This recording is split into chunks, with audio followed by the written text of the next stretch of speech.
Adam from Birdwood Guitars, and you're watching the Birdwood Guitars show. And with me, I have Kolya Chan. It's right, we've disinfected and all that sort of stuff. And we'll do it again, it's okay. It's all peace, love, and mung beans in here. Mate, what's happening? Nothing much. Nothing much, and I think that's the whole point. Yeah. All right, so story with the shop. How's Kolya connected to the shop? So when we do these interviews, the idea is for me to interview people who've had something to do with the shop. And Kolya's one of the people who basically, I think you were here probably, you popped in I think like the third or fourth day that we opened. And he's basically, you've kind of been a feature of the shop a little bit. Every now and again you come in and kind of dazzle everyone, and I don't mean to embarrass you, but you come in and play, and everyone really enjoys having you here. So it's been really great from when Lloyd was here and through the time when Tim's been in here, and there's a story to do with Tim. We'll have a chat with Tim. Tim Mason from Oak Amps, of course, who does these beautiful Oak amplifiers down there behind Kolya. You can't see it at the moment, that's okay. And of course the camera is sitting unceremoniously on top of a 1945 Williamson amplifier, which Tim has rebuilt. So thanks, Tim.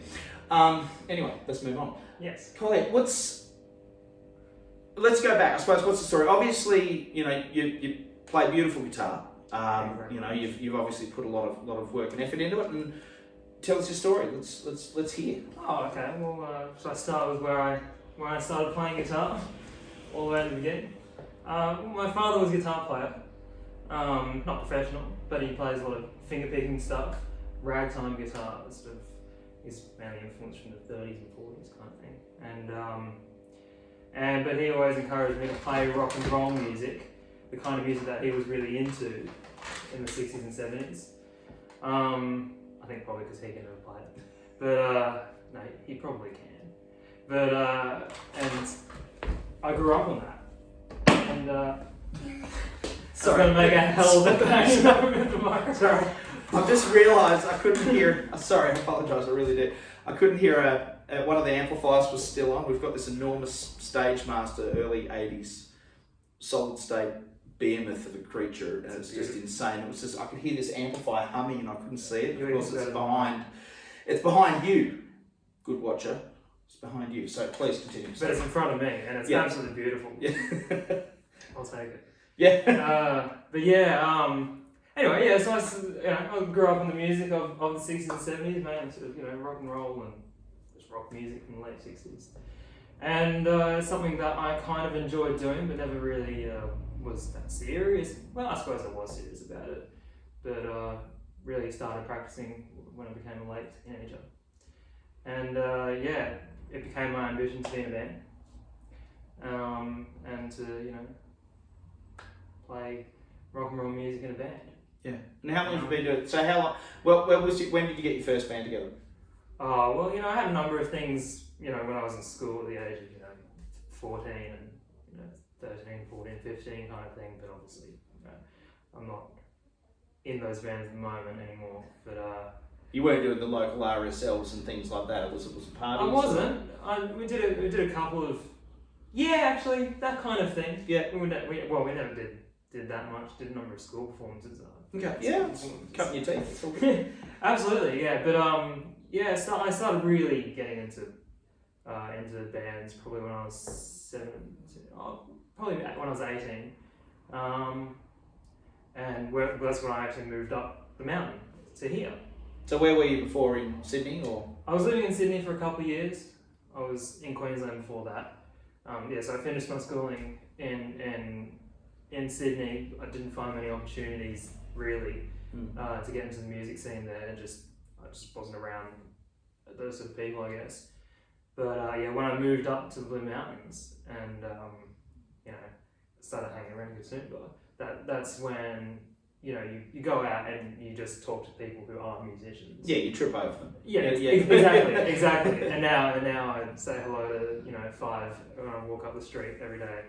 I think it's got a really nice atmosphere up here because everyone knows each other by their first name. It's and there's a lot of. It's not like there's just one or two. There's hundreds of musicians up here. People who have something to do with music, or for them, music is not just something you do. It's the thing you do. Absolutely, yeah. I mean, it's very artistic, obviously, in Katoomba. And it's a bit of, I don't know if it's a fledgling music scene, it's not really up to me to say, but it's got sort of like the nucleus of an up-and-coming music scene, where there are, you know, young musicians as well as older musicians who've come to, you know, be in the surrounding of mountains. And there are gigs happening, not now, but you know, normally there are lots of gigs happening, and you see the same people, you know, all the time, as well as new people who do come from Sydney. Yeah. Close enough. So let's talk about the first time I really saw you actually playing live, I think was up at, was it the Carrington? Not the Carrington, the little club that's connected to the Carrington off to the side, off the driveway, the Baroque Room. That's it. Right, awesome. Fantastic little setup. It's gorgeous. Oh, love the place. But I saw you playing out. It wasn't in the Baroque, and it wasn't in the Carrington. It was almost just off the street in the park. Oh, yeah. And you had that setup there. And there's a story behind that. We'll talk about, and it's got something to do with Tim Mason in a second. So here we are. We're all kind of waiting to go into the Baroque Room to see the other bands, and out the front is this bombastic three-piece. Yeah, what was the band called? It was called KTV, or KTV Project, depends which side of the fence. Yeah, and it was, I suppose it was an acronym for... It absolutely was an acronym. Yeah. For the names of K is mine. Yeah, and we were doing, so there was a bit of Sabbath happening, if I remember correctly. You did a Sabbath song. I remember you did a Sabbath song. Yeah. Did any originals? Mostly originals. Mostly originals, Yeah, right. yeah. But Tim and I just sat there, we had a beer in our hands. Just sat there watching out. Tim's jaw especially, Tim's jaw just hit the floor. He's just watching you flailing on your SG. And you just go off. And the first thing that came out of Tim's mouth when he got his jaw off the floor after watching you guys, when Tim goes, "I need to give that boy an amplifier." I'm like, what? And Tim says, yeah, because you were playing some Marshall mega that was super duper. That was the other guy in the band, Benjamin Sorensen. Yeah. That was his. And Yeah. he just bought that because he started to collect Marshall heads at the time. Yeah. And and so we're just playing that, and it was alright. But you were switching back and forwards between bass and guitar. Yeah, weren't you? I mean, I'm a guitar player. Yeah. You know, but Ben's also a guitar player. Yeah. But I got into that band with on a good deal. I should mention the drummer, Tubby Wadsworth. Yeah. Who is really quite influential in the Australian music scene. Yeah. Was in the 80s, well, in the 90s actually. Yeah. Also, and is actually a fantastic jazz rock drummer. And I was lucky enough to just get in contact with him one day, and him, you know, he wants to help me out and get me my own band. He said, you know, like I've got a band if you might be interested in playing a bit of bass as well as guitar, and with Benjamin Sorensen, who's mainly a fantastic singer. And so yeah, I should mention Tully Wadsworth. But yeah, I was playing. We were just swapping over between instruments. Yeah, well, Tim It's says, freaking chaotic. I have an amplifier for him. Yeah, well, he came up to me. Yeah. He's like, I want you to have something. I want you to have this amp. I was like, okay. I mean, who is he? Who is this man? And then he tells me what it is. And It was a Dallas Arbiter. the Dallas Arbiter from the early 70s. Yeah. And I mean, Dallas Arbiter, like I know of the brand because they were the precursors to High Watt. Yeah. And I'm a massive Who fan, and so I know like a bit about High Watt amps, and also Sound City amps. Yeah. Yeah. And I was like, it can't be as good as that, alright? And then I said, okay, man, like that. I mean, thank you so much. And then he calls me up one day. He says, I'm just going up the mountains. I'll drop it over to your house. Yeah. And it's not this big, right? No, it's not this big. It's not that big. It's this big. It's huge. It's pretty massive. It's huge. And it sounds that way. Yeah. But not only that, he also brought a quad up. Yeah, the quad. You brought the quad as well. Yeah. It's I think an HH. It was an HH quad off the top of my head. Is that what it is? I'm sure I it's can an never remember HH. because Yeah. It doesn't have anything on the. I'm sure it's an HH. HH. quad. He said that they were a company in Brookvale or something like that. Something like that. I don't Is know. that I don't HH? know. Either way, it was very, very, very, very, very loud. It was. And Yes. then came COVID. Yes. So, so we're being very open. This is an interview being done during. It's basically it's October, almost mid-October. Yeah, mid-October, 2020. If you're watching this in 2046, we're a little older now, but that's okay. So I think it's worthwhile talking about. We're trying to be very open because some of the people who might be watching this might be going through their own dealings and ups and downs of dealing with what everyone in the world is going through at the moment. How have you been dealing with it? What's been happening? What a question. How's anyone been dealing with it? Look, it's difficult because music it's a cliche. I don't like cliche, but music is really like my life. My whole life is based around music. Yeah. That is, say, recording, jamming with people, forming new bands, and playing live, obviously. And I just haven't been able to do basically any of that. And so, I've tried to sort of just balance my writing music with just doing other things that I hope keep me preoccupied. So yeah, I mean, there's no magic piece of advice, I don't think. No, but I think you're dealing with it, and that's. Yeah, I mean, it's difficult because I'm going stir crazy. It's so crazy, yeah. But I mean, there's so many people who just have it so much worse than I do, and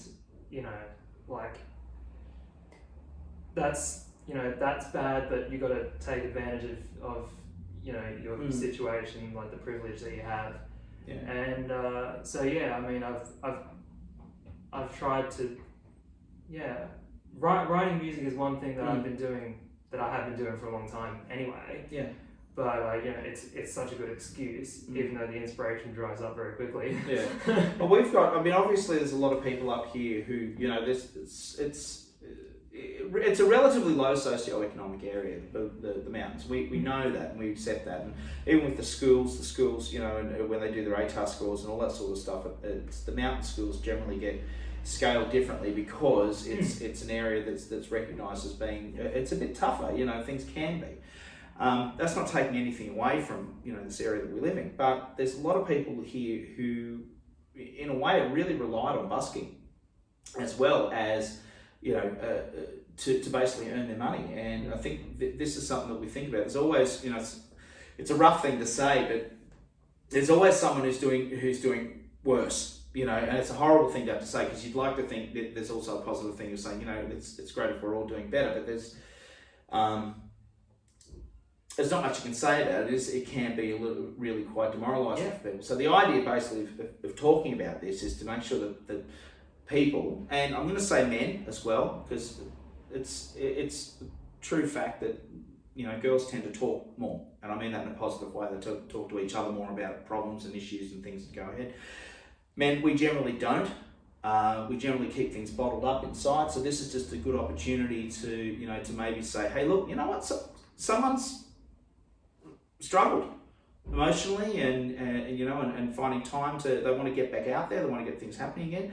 I did see something in the news, something about bands they're starting to kick things back in again. Yeah. Hopefully that's a good thing. Well, exactly. It's a worry. Don't want to be controversial, but I have my doubts. I mean, music is everything to me, but there's things in life that are more important in general. Health and family and all that sort exactly. of stuff.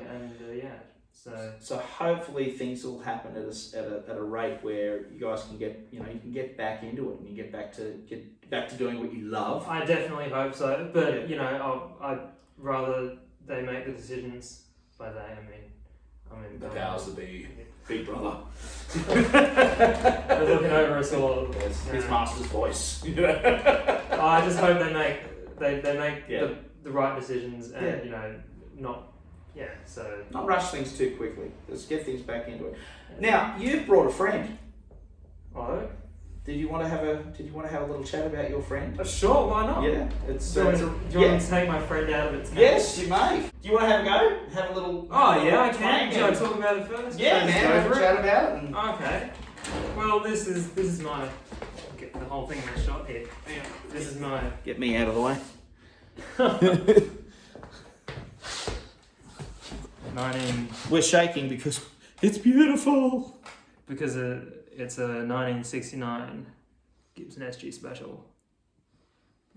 Yeah, there you go. It's actually incredibly dark for it's much It is, isn't it? Yeah. much redder when it comes out of the factory. And even the ones that are from other ones from 1969 are usually much. There we go. Darker. No, much redder. Much this one redder. is is much darker. Yeah, much more Tobacco yeah. stains. I don't know. It smells alright. Yeah. Now I've noticed here Ah, yeah. we've got some holes in the body there. So was that a fixed hardtail? It looks like it was. That comes factory Yeah. in the late 60s and other models as well, but this is late 60s. These guitars came with a factory Maestro vibrola. Oh, okay. And the specials, which is the ones with the P90 pickups, came with a short tail piece. It's called a short tail piece. And so it only goes up to there. And they look amazing. But everyone took them off because they're terrible. So do you still have it? So Do you still have it didn't come with it when I bought it, which is a pity. Yeah. So it was already, the guy who owned it before him. Yeah. I don't think he had it either. So it's a pity. But you can buy a new one or an old one and fix it on. I thought about doing it, but I just didn't get around to it. But the standards of the same era, which is probably famous for Angus Young, was the standard of the same year. So that's just got the humbuckers, but it had the long piece, Okay, yeah. which looks cooler, objectively. So were those vibratos? Were they the ones where you pressed? They had the They go flip up. out. And No, you get they all go up the and down. They go up and down. They just look like that. But yes, a lot of people took them off. So you might recognise this from the late 60s and 1970 Tommy tours from the Who. Cool. Pete Townsend used exactly this. Yeah. And how many pieces? Like they said he destroyed about. I think it was maybe. I don't want to say that because I don't know. But there's no good footage of him destroying an SG except the one from Tanglewood in 1970. Yeah. When he tried to do it at Woodstock, it pretty much stayed intact. Yeah. So They're much stronger than people give them credit for. absolutely. I mean, Except for the headstock area without the volute, we all know that. exactly. So, hey, let it rip, mate. Yeah. Which pedal would you turn on a pedal or anything, or Yeah, give it some drive. give it a little bit of drive. drive?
So I can do a Clapton sort of thing. We'll go.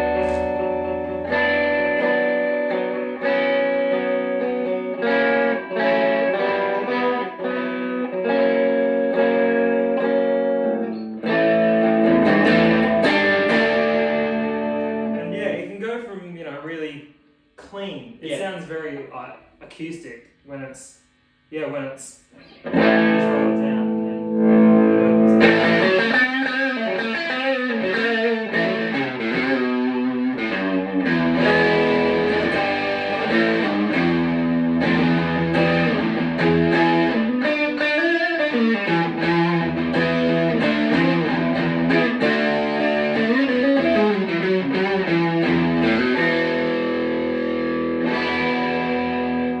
So now, look. All right. So what's the plan? What's going forward? You're looking at moving forward. Obviously, we all are in our own ways. Well, things are coming back a bit. Little by little, step by step. I've got a new band called Large Mirage, and we're releasing a single on the 30th of October in 2020. Again, if you're watching it, Awesome. 26. So what are you releasing it through?